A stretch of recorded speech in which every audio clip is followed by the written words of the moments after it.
Bueno, pues llegó el momento final del Palau de la Música de Valencia después de 2 años y 25 días de trabajo.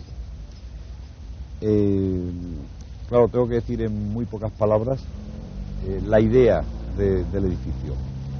La idea es muy sencilla. Creamos una sala de conciertos que naturalmente tiene que ser cerrada para que no entren ruidos, para que no entren luces extrañas, para que el público esté confortablemente instalado con una climatización adecuada, con unas condiciones acústicas perfectas. Todo esto crea un volumen cerrado.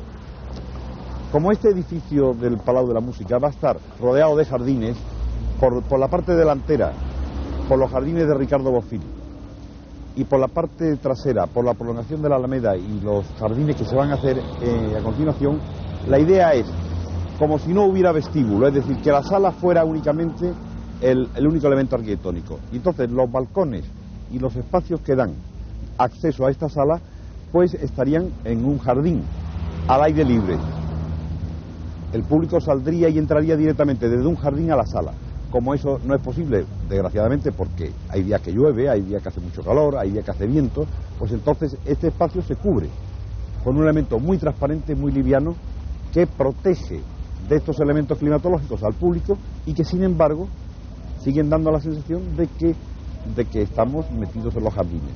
Esto se nota muy bien al salir de la sala. En el momento que se abren las puertas de la sala, estamos viendo el exterior del edificio, cosa que no pasa en ninguna sala de conciertos del mundo, yo creo, porque ninguna tiene este emplazamiento, digamos, tan atractivo y, digamos, yo creo que tan fácil para el arquitecto.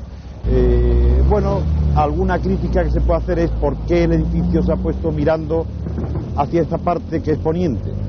Yo creo que la fachada principal debe estar mirando a Valencia y no dando la espalda a Valencia, aunque la orientación sea, digamos, al revés de lo que debía haber sido, que ha sido naturalmente tenido en cuenta por sistemas de ventilación y por sistemas de toldos que quedarán instalados para este verano. Creo que con este edificio Valencia puede tener un buen elemento, un buen instrumento cultural en las manos, y que dado la organización que yo he visto en estos primeros días, creo que el rendimiento cultural del Palau de la Música y de Congresos de Valencia va a ser de una gran importancia para el futuro de la ciudad.